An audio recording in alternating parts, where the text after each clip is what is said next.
우리가 전도를 하러 나가서 보면 받아들이는 사람들이 있는 반면에 안 받아들이는 사람들이 있어요. 이번에도 동네에 가가지고 회관에서 노인네들 이렇게 전도를 하는데 받아들이는 사람들이 있고 거부하는 사람들이 있습니다. 그래서 전도하는 데는 항상 은혜를 받는 사람과 받지 못하는 대적하는 사람으로 나눠져서 은혜는 똑같이 임하는데 반응은 이렇게 다르게 나타난다는 것을 늘 봤습니다. 이번에도 그런 경험을 했죠. 그리고 이번에 어떤 교회 옆에 가다가 할머니 한 분 계시는데 그리고 그분에게 우리가 전도를 했더니 할머니 뭐라고 얘기하냐면 며느리가 절에 나가기 때문에 안 된다는 거예요. 며느리 눈치 보는 거예요. 여러분 집에 누구 눈치 보지 말고 믿어야 됩니다. 자기 영혼 구원하는 건데 눈치 보고 못 믿겠다는 거예요.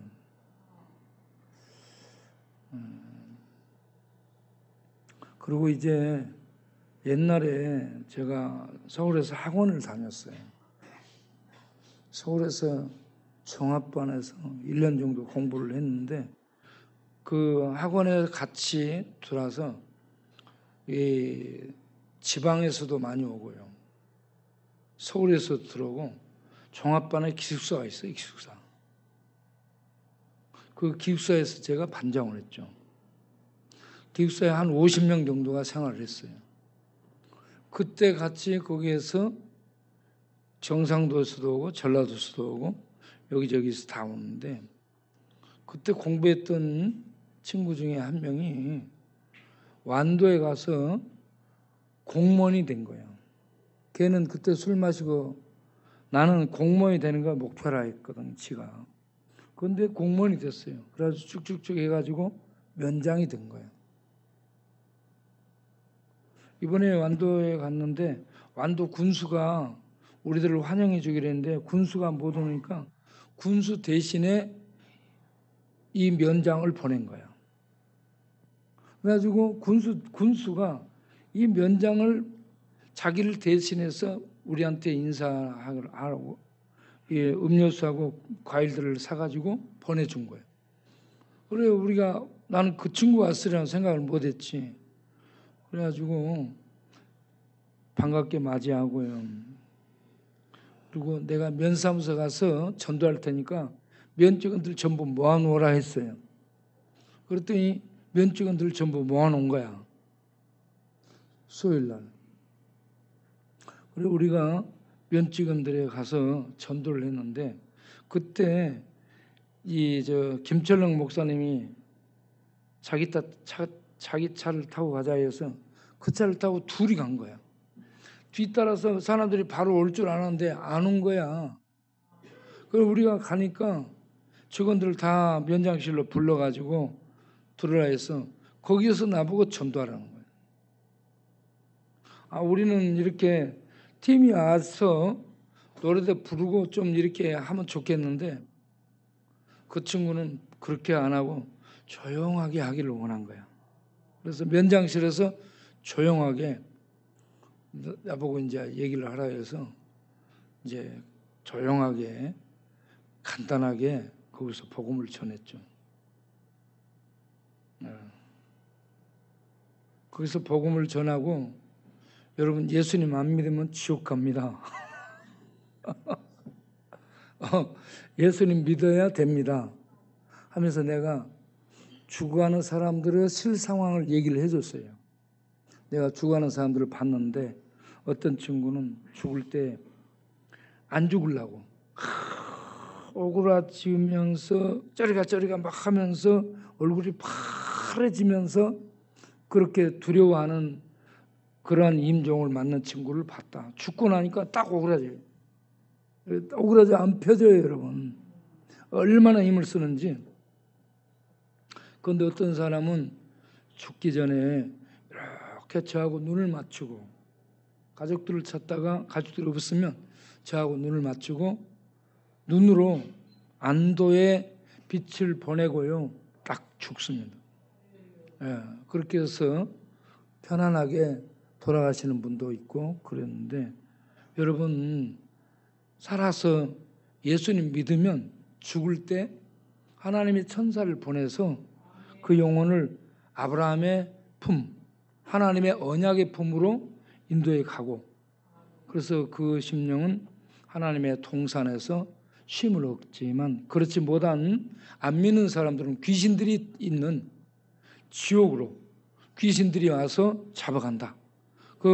그러니까 그 죽을 때 보면 귀신들이 나타나가지고 잡아가니까 무서워가지고 안 갈라 하는 거야. 여러분 죽을 때 사람 봐보세요. 죽을 때 봐봐요.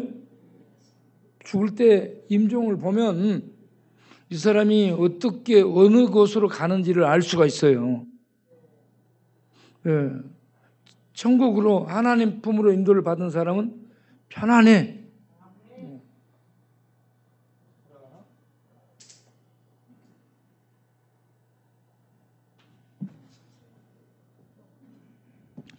그런데 음부의 지옥 세계로 끌려가는 사람들은요, 얼굴이 창백해지고 아주 공포 있잖아요. 공포. 완전 공포입니다. 그리고 안 가려고 발버둥을 치는 거야. 조계종의 유명한 성철 스님이 돌아가실 때 그런 얘기 했잖아요. 나는 지옥으로 간다. 평생에 불공 들인 분인데 그 불공이 아무 효력이 없는 거예요. 뭐라고 얘기했어요? 내 죄는 수미산에 얽힌 담쟁이보다 많다. 수미산보다 높다라고 해요. 수미산은 어떤 산이에요? 가상의 산이죠. 실제 산이 아닌데 어마어마한 높은 산인데, 그런 산에 얽힌 담쟁이보다 내 죄가 더 많다라고 자기 죄를 얘기한 거예요. 그러면서 우리 불교에는 구원이 없다. 왜? 구원자가 없기 때문이다라고 얘기했습니다. 불교는 구원자가 와서 구원해주는 그런 은혜가 있는 것이 아니고 자기가 도 닦아서 자기가 자기를 구원하도록 해야 되는데, 어느 누구도 아무리 도를 닦아도 자기 죄를 없앨 수가 없습니다. 그래서 우리에게는 구원자가 필요합니다. 아무리 산속 가서 도를 닦은 도사를 할지라도, 우리 도사님 아무리 도를 닦아도 그 내가 닦은 도 가지고는 하나님 앞에 갈 수 없어요. 하나님의 은혜를 입어야 구원을 받게 됩니다. 하나님이 어떤 은혜를 베푸시냐? 하나님께서 우리 스스로는 죄와 죽음에서 나올 수가 없는 그런 연약한 존재이기 때문에 그러한 우리를 위해서 구원자를 보내주시잖아요. 그 구원자가 예수님이에요. 예수님이 십자가에 못 박혀 죽죠. 십자가에 못 박혀 죽는 그것은 우리들이 전부 그렇게 죄로 말미암아 하나님 앞에 심판을 받는다는 것을 보여준 거예요.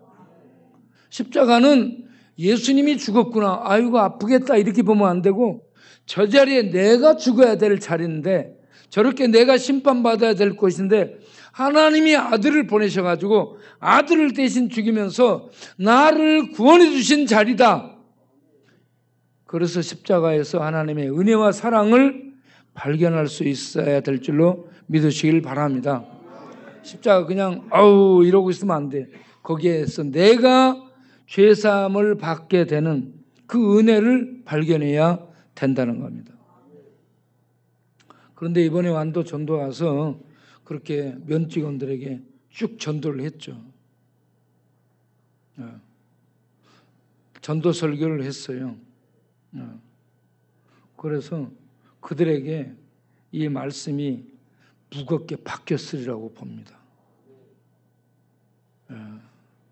이 말씀이요, 화살처럼 그 심령에 불꽃처럼 박히게 되면 그들이요, 그 집에 가서 저녁에 잠자려는데 이 말씀이 속에서 살아나가지고, 야, 예수 믿으면 구원, 예수 안 믿으면 지옥, 그러면 나는 어떻게 해야 되지? 이 생각이 계속 나게 되는 거예요. 그렇게 해서 예수 믿는 자리에 나가게 되는데 그런 은혜가 있기를 바랍니다. 그 가수 강승모 알죠? 강승모가 무슨 노래 불렀어요? 무정브루스 불렀죠? 어떻게 돼요? 무정브루스 어떻게 불러?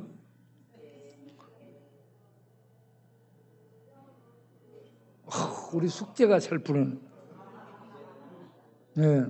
무정브루스 그 노래가 굉장히 슬퍼요. 이제는 내 원해도 소용없겠지 변해버린 당신이기엔 이렇게 나가는 노래인데 내가 어떻게 그 노래를 그렇게 잘 부르냐고 물어봤더니 목사님 죽을 힘을 다해 부른대. 근데 이 친구가요 경기도인가 어디에서 조그만 교회를 섬기고 있는데 고등학교 때 남대문 쪽에 어느 교회를 나갔대요. 자기 어머니 무당인데 자기 어머니가 무당이었대요. 그런데 남대문에 있는 어떤 교회를 갔는데 목사님이 설교하는데요. 설교 말씀이 불화살이 돼가지고 와서 자기의 가슴에 박히더래요. 말씀이 불화살이 돼가지고 자기 가슴에 박혀가지고 자기는 예수님을 믿게 됐대요. 그리고 예수님 믿으면서 여기저기 가서 공연하고 그렇게 했는데 여기저기 공연을 많이 다녔을 거 아니에요. 그런데 우리 교회가 진짜 교회들하고 이 양반이 감동을 받아서 가는 데마다 우리 교회를 선전하고 있대요. 홍보 대사가 돼 있어요. 그러면서 우리 여기 강연을 행사할 때 제가 오라고 얘기하면 그렇게 와서 그냥 교통비만 받고 무료로 해주잖아요. 장비 같은 거 가지고 와서.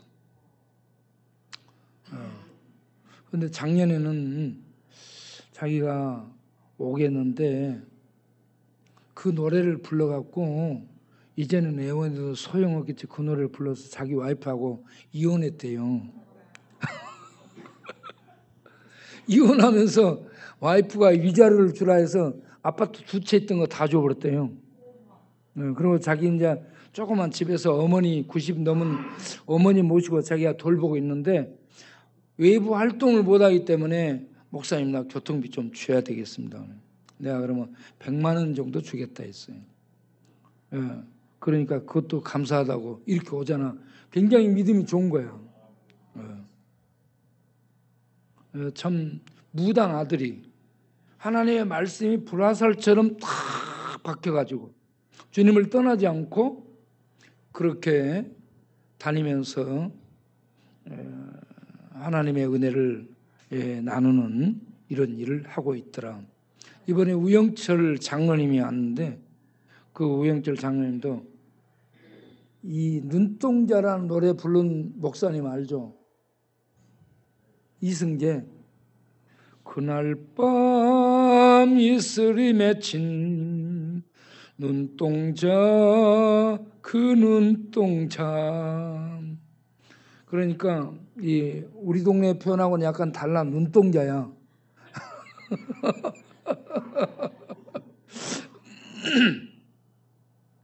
그 목사님 팀하고 같이 외국에 다니면서 공연하고 돈 받고 그렇게 했대요.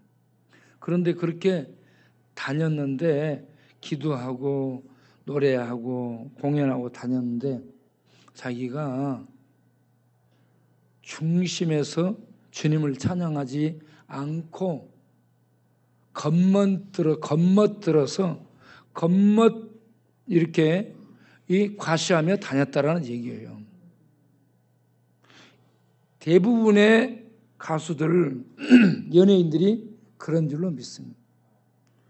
겉멋, 외식, 가식, 허영, 이 칠해 이런 겉멋들어서 하는 경우가 많아요. 그런데 지금 아들이 이 25톤 트레일러하고 빡치기하고 에녹이라고요. 우리가 그 사진들을 보고 놀랬죠.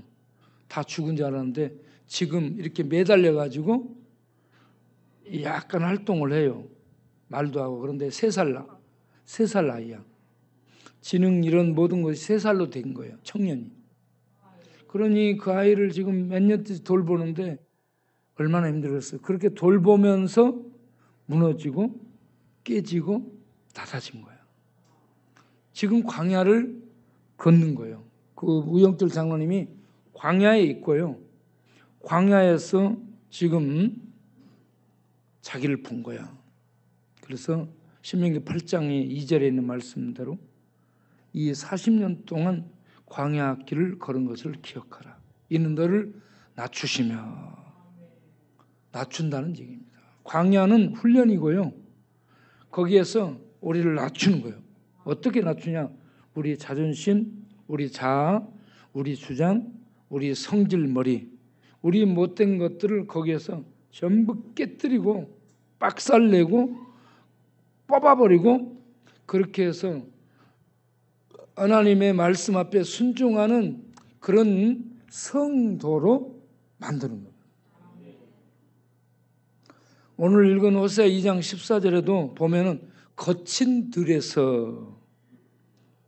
들에서라고 얘기하죠. 거친 들. 14절, 2장 14절을 보면 내가 그를 타일러 거친 들로 데리고 가서, 거친 들은 광야를 얘기합니다. 이스라엘 백성들의 광야, 그리고 그들이 가나안에 들어갔다가 범죄하여 바벨론과 아수리에 끌려가서 포로 생활하는 광야, 그곳이 거친 들로 표현되고 있어요. 그 거친 들로 데리고 와서 거기에서 하나님이 교육시킨다는 겁니다. 훈련시키는 거예요.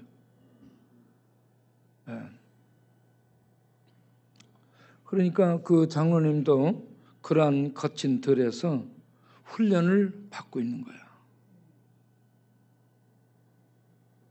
그런데 하나님의 그 은혜가 넘치는 광야에 들어가서 보게 되면 깨닫는 것이 어떤 깨달음이냐면, 내가 살아가는 것이 내 재능, 내 힘, 내 능력으로 내 생명이 유지되거나 그런 것이 아니라는 것을 깨닫는 것이 광야예요.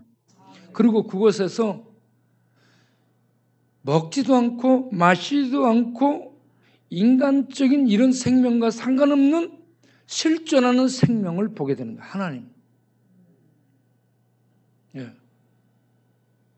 그래서 이걸 가지고 와서 마태복음 4장 4절에 예수님이 마귀에게 하신 말씀 있죠. 사람이 떡으로만 사는 것이 아니요 하나님의 입으로부터 나오는 모든 말씀으로 산다. 하나님의 입에서 나오는 모든 말씀인데 하나님께로부터 나오는 것으로 사는 거예요. 말씀 베푸시는 은혜. 그래서 이스라엘 백성이 광야에 생활하면서 하나님이 주시는 만나를 먹어. 그리고 그곳에 광야에는 물이 없어요. 그런데 반석에서 물이 나와요. 말이나 되는 거예요? 반석에 호수 연결된 것도 아니고 수도 연결된 것도 아니에요. 그런데 반석에서 생수가 터지는데 그 200만 명 되는 사람들이 마실 물이 콸콸 넘치는 거예요. 얼마나 쏟아 넘쳤겠어요. 그렇게 해서 거기에서 그들을 마시게 하고 먹게 하고 매일같이. 그리고 짐승들이 울부짖고 뱀독사 정갈이 울거리는데 그런 것들을 전부 어거하고. 그리고 낮에는 지금 약간 더워지니까 너무 여러분 힘들죠. 와, 어제 6층에 에어컨이 안 나오지. 그래가지고요 숨쉬기 힘들더라고. 헉헉 됐어요. 저도 움직이면 땀이야. 에어컨 없으니까. 그러니까 이 무더위 폭염 속에요 헉헉대다가 지쳐갖고 잠드는 거예요. 그래 에어컨이 있으면 얼마나 여러분 그게 도움이 되고 감사해야 될 일이라고 생각합니다. 여러분 덥거나 그러면 은행 들어갔어요. 은행. 은행에 들어가면 돈이 있는 것이 아니라 시원한 바람이 있어. 또 백화점 같은 데 가잖아요. 요 앞에 타임스퀘어 가면 냄새도 좋아. 거기서 돌아다녀.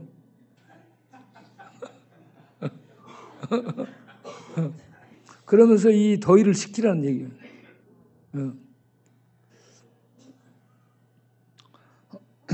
그런데 이 광야 그 불볕 더위 그걸 하나님이 뭘로 가려줬어요?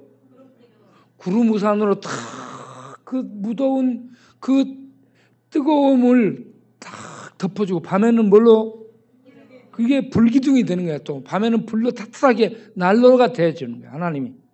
하나님이 구름 우산이 되기도 하고 하나님이 뜨거운 불기둥이 돼서 확 주변을 따뜻하게 난로로 덮여주는 거야. 광야에. 그렇게 해서 생명이 보존되니까 그들이 깨달아야 될 게 생명이 우리의 힘으로 사는 게 아니고 하나님의 은혜로 하나님이 만나주시고 생수 주시고 이렇게 밤낮으로 돌보아 주시는 하나님께로부터 오는 모든 것에 의해서 우리의 생명이 보존되고 사는구나. 그래서 사람이 떡으로만 산 것이 아니고 하나님께로부터 나오는 모든 은혜로 산다. 이걸 깨닫는 게 광야예요. 이런 은혜를 받고 나면 생명이 내게서 내가 주장하고 내가 나를 살려가는 것이 아니고 하나님께로부터 나오네. 나는 아무것도 없는데 무력한 자인데 이걸 깨닫고 나면 낮아지게 되는 거예요. 겸손해지 하나님 앞에서. 그리고는 생명이 하나님께로부터 나오니 하나님 말씀 앞에 순종하고 살자. 그래서 40년 동안 광야 생활을 걷게 한 게 너 마음을 낮추며 겸손하게 너 아무것도 아니라는 깨닫고 납작 엎드리게 하며 네가 여호와의 말씀을 듣는지 아니 듣는지 지키는지 아니 지키는지 알려 하심이라. 순종을 원하신다는 얘기입니다. 여러분 하나님 말씀 앞에 순종할 수 있기를 바랍니다. 왜 그러냐면 생명이 하나님께로부터 나오기 때문에. 우리를 살고 죽이는 이 살리고 죽이는 일이 하나님의 손에 달렸다는 거예요. 우리는 믿음으로 순종하면 되는 겁니다. 그래서 하나님이 14절에 거친 둘로 데리고 가서 그들을 계유하여 설득하여 하나님께서요 설득합니다. 야 놈아 말 좀 들어라. 야 놈아 말 좀 들어라. 말 안 들으면 너희들 고난이 온다. 말 좀 들어라. 그렇게 설득을 하는데 지식으로 이론으로 가르치지 않고 하나님이 어떻게 하신다라고 얘기하냐면 말로 위로하리라 라고 얘기합니다. 이거는 어떤 의미냐면 마음에 말을 해서 마음에 지식으로 전달하는 게 아니에요. 네. 어떤 아나운서 방송하는 것이 아니에요. 우리 마음 속에 하나님이 개개인에게 말씀하는 겁니다. 마음에 말씀을 해가지고 깨달아 듣게 만드는 거예요. 그렇게 해서 자발적으로 하나님 앞에 순종하도록 그렇게 하시겠다는 얘기입니다. 그래서 15절을 보게 되면은 아골골짜기는 아간을 쳐 죽인 환난과 죽음과 저주가 있는 곳인데 이런 광야가 죽음의 골짜기예요. 죽음의 골짜기, 아골골짜기 같은 곳인데 이런 죽음의 골짜기를 소망의 문이 되게 하리라. 여러분 십자가가요 죽음이에요. 저주고 심판입니다. 그런데 그곳에 믿음을 가진 자에게는 생명을 얻는 소망이 있는 줄로 믿습니다. 네. 그러니까 십자가를 세상 사람들의 눈으로 보면 안 되고 그곳에 우리를 살리는 하나님의 공의와 사랑이 그곳에 나타난 소망의 장소라는 것을 볼 수 있는 눈이 우리에게 있기를 바랍니다.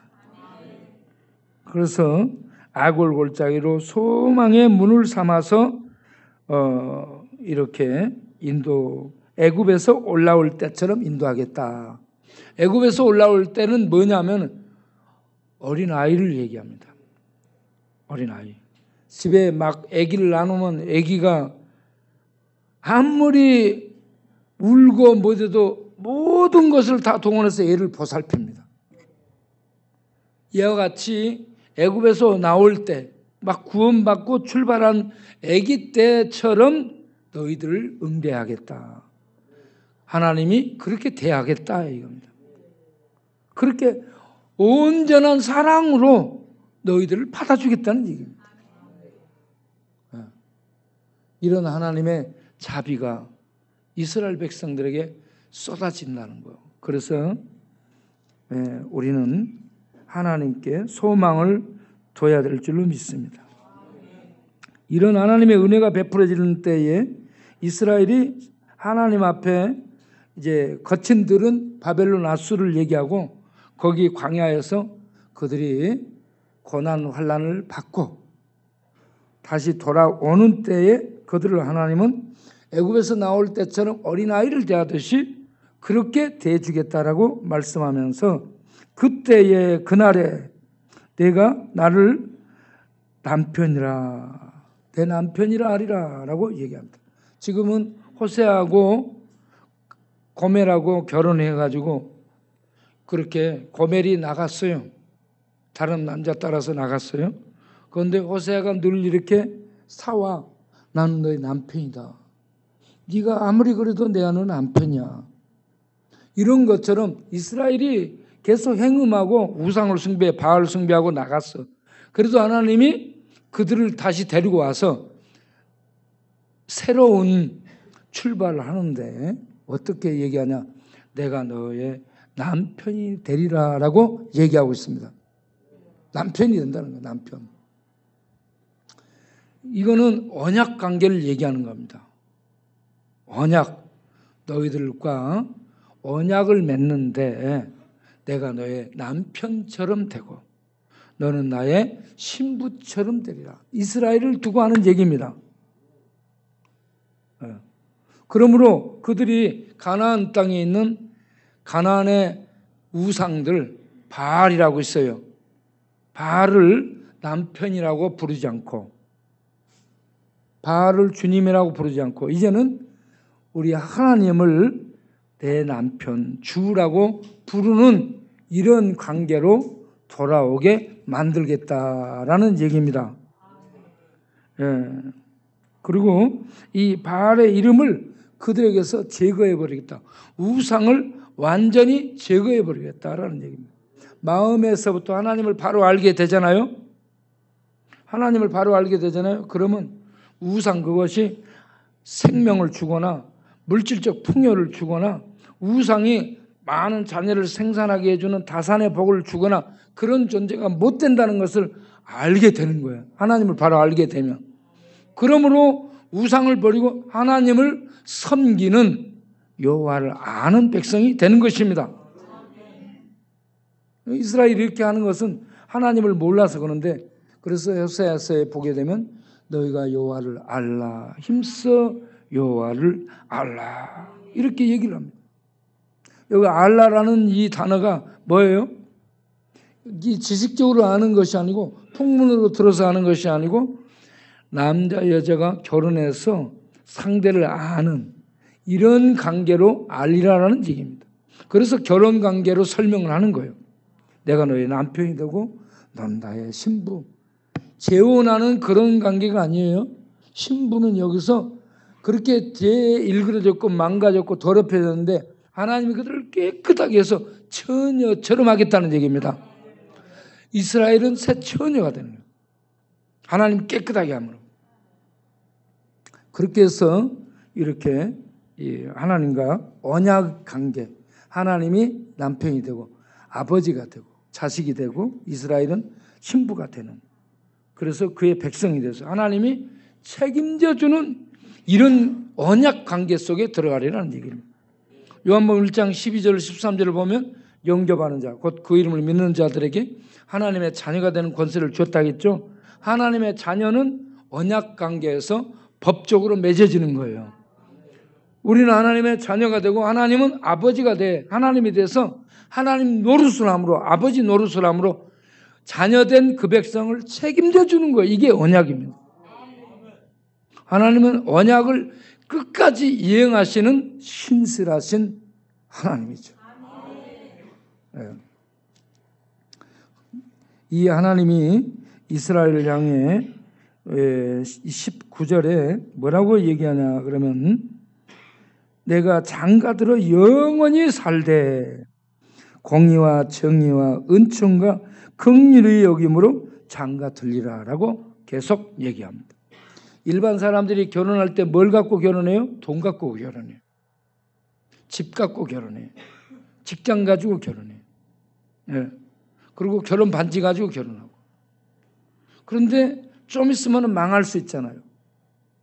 그리고 폭력이 나올 수도 있고. 예. 그리고 믿음을 잃어버릴 수 있고. 그렇습니다. 그런데 우리 하나님이 이스라엘과 다시 결혼할 때 뭘 가지고 결혼한다라고 얘기하면 공의하고 19절에 공의와 정의와 은총과 긍휼이 여김으로 장가를 들겠다라고 얘기합니다. 돈이 아니에요. 재벌도 아니에요. 권력도 아니에요. 좋은 머리도 아니고 공의, 정의, 은총, 긍휼 이걸로 결혼한다고 얘기합니다. 그런데 여기에 나온 맨 앞에 나온 공의라는 이 단어가 히브리어로 체데카로 되어 있습니다. 체데카는 의를 얘기하는 거예요. 의는 하나님의 옳음을 말합니다.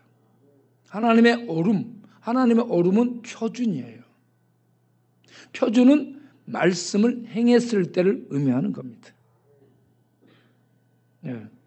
그런데 이 공의가 다른 곳에서는 정의로 번역을 했고 옳음으로 올바름으로 번역을 했습니다. 그런데 우리 또 여기에서는 공의라고 번역했어요. 그래서 공의, 정의 이게 번역이 왔다 갔다 하고 있어요. 같은 말처럼 쓰여지는데 히브리어로 보는 게 훨씬 좋습니다. 히브리어로 이게 먼저 앞에 나온 부분이 체데카, 그 다음에 나오는 부분이 미스파트 이렇게 되어 있습니다. 그런데 이 앞에 있는 이 부분을 다른 곳에서는 정의로 많이 번역을 했어요. 하나님의 옳음을 정의로 표현하고 영어로는 righteousness 이렇게 되어 있습니다. 그런데 뒤에 있는 미스파트는 대부분이 법정적인 용어로 쓰여지고 재판과 심판 때 사용되어 오는 그런 단어입니다. 앞에 있는 체데카는 옳음, 표준을 얘기하는 거예요. 하나님의 옳음, 표준. 그걸 의라고 말하는 거예요. 뒤에 나온 미스파트는 저스티스, 그러니까 공의로 재판을 하는, 이런 재판에서 심판하는 이런 용어로 400회 이상이 쓰여진 겁니다.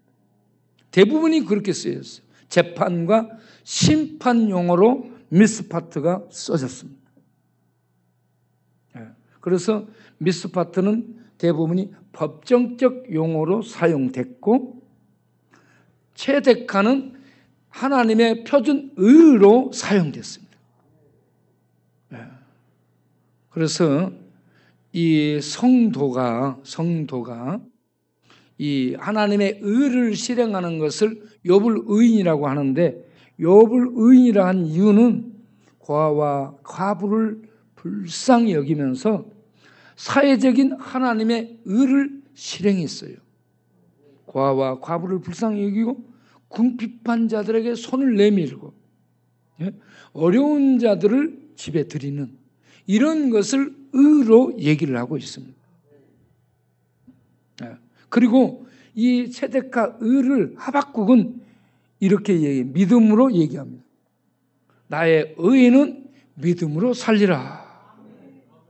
나의 의인은 믿음으로 살리라. 이 말을 사도 바울이 로마서 1장에서 인용을 해가지고 로마서 1장 17절 복음에는 하나님의 의가 나타나서 믿음으로 믿음에 이르게 하나니 기록된 바 나의 의인은 믿음으로 살리라 한가 같으니라. 여기에서 복음에 나타난 의를 이 똑같은 체데카를 이렇게 인용을 해서 사용을 했습니다. 하나님의 의로. 이 옳음, 하나님의 의는 말씀을 지킨 그러한 표준을 얘기해요. 말씀을 하나님의 뜻대로 지켰을 때에 그 하나님께서 합격 점수를 매기는 게 의라고 얘기하는 건데, 우리 인간은 아무도 그걸 할 수 없어요. 하나님만 하나님의 말씀을 그대로 지켜서 하나님의 표준인 의를 이룰 수 있다는 거예요. 그런데 예수님이 그 일을 하신 거예요. 그래서 예수님이 우리의 의가 되는 거야. 예수님은 하나님이 우리에게 보낸 하나님의 의를 이룬 하나님의 의예요. 그래서 이 예수를 믿으면 우리에게 정의, 체득화, 라이처스니스가 있게 되고요. 공의, 법정적 재판에서 우리에게 올바름을 하나님이 판결을 내려줘서 우리에게 전체적으로 의로움이 옷 입혀지게 되는 거죠.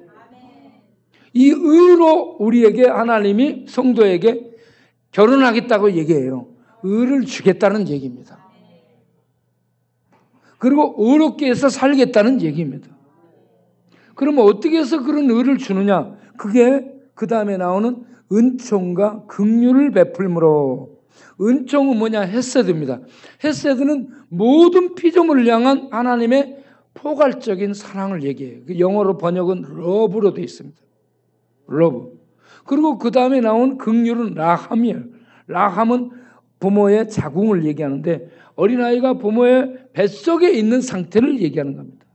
뱃속에 있을 때 모든 이 관심이 아이에게 가고, 이 아이를 엄마는 온 힘을 다해 보호하는 거예요. 먹이고 보호하고 돌보는 그런 어머니가 뱃속에 있는 아이를 보살피고 위해주는 이게 긍휼이에요. 네. 그러니까 하나님이 뱃속에 있는 아이처럼 그 백성을 대해주는 이 긍휼을 베푸시겠다는 얘기입니다. 특별한 사랑이죠. 포괄적 사랑, 헤세드, 온 피조 세계를 한없는 사랑으로 붙드시는 이 포괄적인 사랑을 베푸실 뿐 아니라 뱃속에 있는 아이를 하나씩 불쌍히 여기는 부모의 마음으로 대하겠다는 얘기입니다. 그래서 이걸 영어로 러브와 컴패션으로 번역을 합니다. 컴패션은 연민, 자비, 긍휼 이런 것들로 얘기를 합니다. 그래서 하나님이 그 백성에게 righteousness, 의로움과 justice, 공의로움과 그리고 love, 사랑과 그리고 compassion, 말할 수 없는 자비로 그를 대해주는 이런 언약 관계에 들어가겠다는 얘기입니다. 예수 믿는 사람은 이런 은혜 속에 있음을 아시길 바랍니다. 그 새 백성이, 이스라엘 백성이 바로 두고 오고 오는 세대에 예수 믿어 하나님 백성으로 들어오는 모든 하나님의 자녀들을 대표적으로 일컫는 용어지, 그들만 그렇게 하겠다는 것이 아니고 오고 오는 세대에 예수 믿어 하나님 백성으로 새롭게 언약 속에 들어오는 자들에게 하나님은 이런 의로움과 이런 사랑으로 함께 하셔서 책임져 주시겠다는 말씀입니다. 이게 언약입니다. 이런 언약 속에 우리들이 들어감을 깨닫고 감사하시고 그 언약을 이행하시는 하나님 때문에 확신하시고 그리고 믿으시고 하나님이 약속대로 반드시 이행하시는 신실하신 분입니다. 그래서 믿음은 이러한 신실하신, 베이스풀하신, 신실하신 하나님을 알고 나니까 베이스, 믿음이 생기는 거예요. 그렇게 해서 하나님에 대한 믿음을 갖고 믿습니다라고 고백하며 신앙생활을 하면서 가는 것입니다. 성경을 읽으면서 이런 하나님의 의로움, 하나님의 자비의 사랑이 끝없이 베풀어지고 그걸 그대로 그 백성이 이행하시는 신실하신, 믿을 수 있는 하나님 믿습니다. 나의 의인은 믿음으로 살리라. 이런 성경의 이 놀라운 하나님의 은혜와 자비를 알고 나면 하나님에 대한 믿음이 생기는 거예요.